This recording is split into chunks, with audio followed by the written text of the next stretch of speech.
Shalom,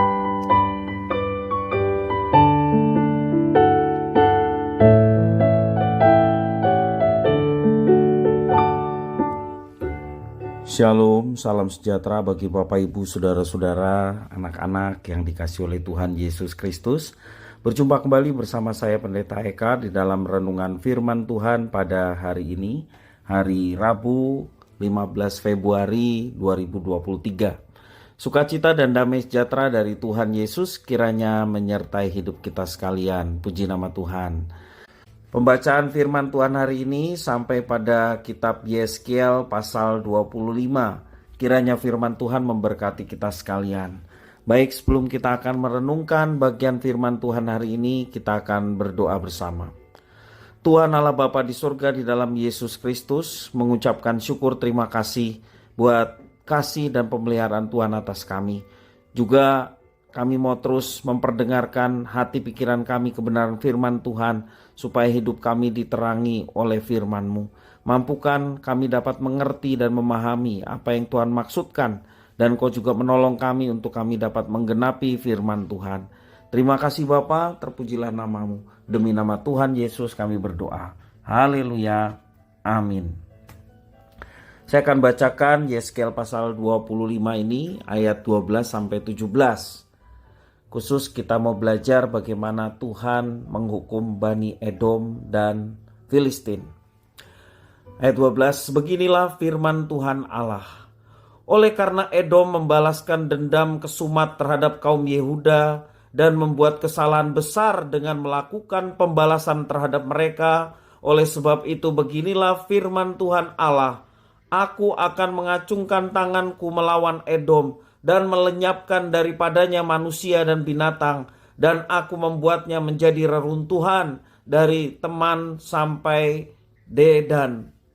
Mereka akan mati rebah oleh pedang. Aku akan melakukan pembalasanku terhadap Edom dengan tangan umatku Israel, dan mereka akan memperlakukan Edom selaras dengan murkaku dan amarahku, dan mereka akan mengetahui bahwa akulah yang membalas. Demikianlah firman Tuhan Allah.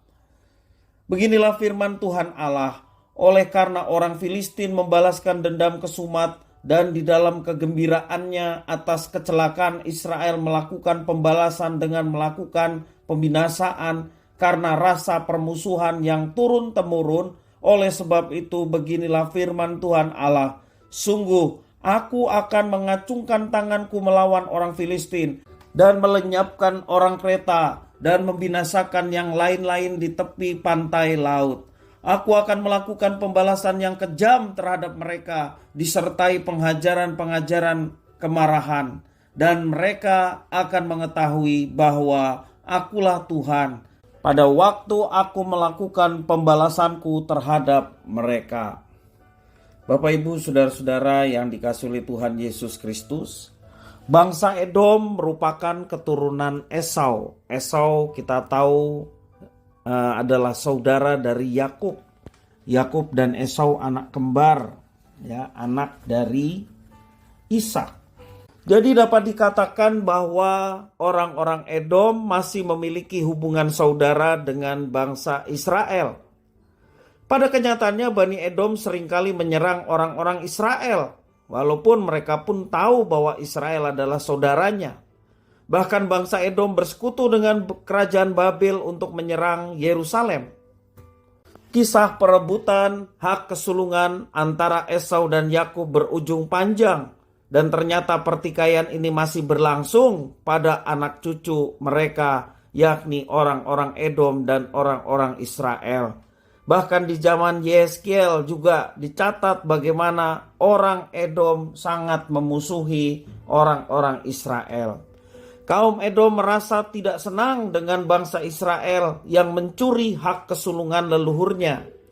Itu sebabnya mereka berupaya untuk melakukan aksi balas dendam kesumat terhadap orang-orang Israel. Kebencian yang mendalam membuat mereka ingin melenyapkan bangsa Israel. Dan dalam hal ini Allah menuding bahwa bangsa Edom telah melampaui batas kewajaran. Dalam ayat yang ke-12 dikatakan demikian. Sebagai bangsa yang masih memiliki ikatan yang satu, yakni sama-sama leluhur keturunan Ishak, bangsa Edom ini bukannya menolong orang-orang Israel yang sedang dalam kesulitan. Justru sebaliknya, mereka menikam saudaranya dengan pedang, bahkan menikam dari belakang. Dan melihat kejadian itu, Tuhan Allah Israel tidak tinggal diam. Ayat-ayat yang kita baca bagaimana Allah maju berperang melawan Edom. Ia akan menghancurkan bangsa Edom, memusnahkan segala ternaknya, dan meruntuhkan kota-kota di Edom. Tindak lanjut Allah ini merupakan bentuk pembelaan Tuhan Allah terhadap umatnya Israel. Selain bangsa Edom, hukuman yang sama juga Allah timpakan kepada bangsa Filistin. Dengan cara licik dan culas, mereka menyerang bangsa Israel yang sedang mengalami penghakiman dari Tuhan. Dengan begitu, baik Edom maupun Filistin mendapatkan murka Tuhan karena mereka telah melecehkan umat Tuhan. Bapak, Ibu, saudara-saudara yang dikasihi oleh Tuhan, kita belajar dari apa yang kita baca dan renungkan hari ini. Di balik murka Tuhan ada tersembunyi kasih-Nya yang sungguh nyata. Kalau kita perhatikan bagaimana Tuhan mengasihi umat-Nya, walaupun umat yang dikasihinya tidak membalas kasih-Nya untuk hidup dalam ketaatan, sebaliknya mereka pun menyakiti hati Tuhan. Tetapi kita melihat bahwa Tuhan mengasihi umat-Nya, bahkan dalam murka-Nya tersembunyi kasih-Nya yang begitu besar kepada umat-Nya. Hal itu tampak dari cara Tuhan mengadili dan menjatuhkan hukuman atas bangsa-bangsa lain yang bergembira atas penderitaan umat Israel. Allah mengasihi umat-Nya dan kasih-Nya dinyatakan dengan cara mendisiplin umat-Nya. Umat yang sedang disiplin, kemudian bangsa-bangsa di sekitar, yakni Edom dan Filistin, yang menyerang umat yang sesungguhnya sedang didisiplin oleh Tuhan. Kasih Allah kepada umat-Nya dinyatakan dengan menghancurkan orang-orang atau bangsa-bangsa yang hendak mencelakai umat-Nya. Dan tindakan Tuhan ini memperlihatkan bahwa hukuman yang diberikannya bertujuan mendidik dan memurnikan umat-Nya untuk umat-Nya kembali menjadi bangsa yang kudus dan tentunya memberkati bangsa-bangsa yang lain. Bapak, Ibu, saudara-saudara yang dikasihi oleh Tuhan, maka kalau kita ditegur, bersyukurlah dan bertobatlah atas segala kelakuan kita yang telah menyimpang dari apa yang Tuhan telah tetapkan. Kalau Tuhan memberikan kesempatan, yakni waktu hidup kita, itulah kesempatan untuk kita bertobat dan berbalik kepada Tuhan. Kalau Tuhan menegur kita, sekali lagi bersyukurlah. Artinya itulah kasih sayang Tuhan terhadap kita. Dan tidak hanya bersyukur, tetapi bertobatlah dari segala kelakuan yang tidak berkenan, yang menyakiti hati Tuhan, dan melakukan tindakan apa yang menyenangkan hati Tuhan. Demikian juga kalau kita perhatikan di dalam pembacaan firman Tuhan hari ini, jika Tuhan di pihak umat-Nya, tidak ada yang perlu kita takutkan. Bangsa-bangsa yang menyerang Israel, Tuhan murka atas mereka sebab Tuhan memilih umat-Nya. Walaupun kelakuan umat-Nya sangat menyakiti hati Tuhan, tetapi bentuk kasih sayang Tuhan terhadap orang-orang yang telah menghina bangsa umat pilihan-Nya, Tuhan membela mereka. Dan jika Tuhan ada di pihak umat-Nya, siapa yang dapat melawan? Tidak ada. Karena itu sebagai umat-Nya, jangan pernah kita takut menghadapi apapun. Demikian juga Allah yang disembah oleh umat Tuhan yang lama. Demikian juga umat Allah yang baru, yakni gereja Tuhan.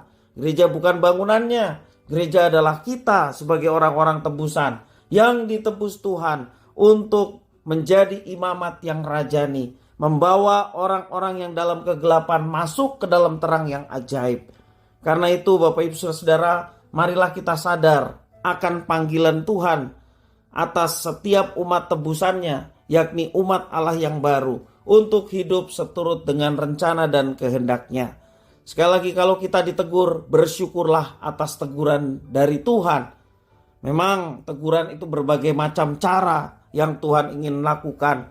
Bisa melalui khotbah firman Tuhan yang disampaikan oleh pendeta. Bisa juga melalui perenungan pribadi saat teduh setiap hari.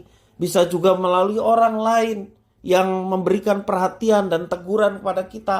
Bahkan bisa juga oleh karena anak-anak kita atau anak-anak yang masih kecil, tetapi bisa menjadi alat Tuhan untuk menegur kita. Bersyukurlah karena Engkau kukasihi, maka Engkau kutegur dan kuhajar. Itu kata firman Tuhan. Jadi bersyukurlah kalau kita ditegur. Tuhan ingin supaya kita bertobat dan kembali. Dan percayalah kalau Tuhan Allah di pihak kita, tidak ada yang dapat melawan kita. Tidak ada yang harus ditakuti di dunia ini selain daripada Tuhan yang berkuasa atas hidup kita sekalian. Marilah Bapak Ibu Saudara, kita mau terus belajar apa yang Tuhan kehendaki untuk kita laksanakan. Dan kita laksanakan dalam hidup kita sehari-hari. Sehingga nama Tuhan dipermuliakan melalui hidup kita. Puji nama Tuhan. Mari kita akan berdoa bersama mengucap syukur atas firman Tuhan. Terima kasih Bapa di surga atas firman-Mu. Mampukan kami untuk belajar mengambil nilai-nilai kebenaran yang didapatkan. Terlebih ketika kami didisiplin oleh Tuhan, ditegur oleh Tuhan, Tuhan ingin supaya kami berbalik dan bertobat. Terima kasih ya Tuhan, kami tidak mau menjadi bangsa yang tegar tengkuk, yang tidak mau bertobat. Padahal kami tahu bahwa apa yang kami lakukan adalah jahat di mata Tuhan. Kami mau bertobat dan berbalik kepada Tuhan. Dan kami percaya penyertaan dan perlindungan Tuhan sungguh nyata dialami oleh anak-anak-Mu. Terima kasih Tuhan, inilah diri kami. Kami sedia untuk menjadi pelaku-pelaku firman Tuhan. Demi nama Tuhan Yesus kami berdoa. Haleluya. Amin.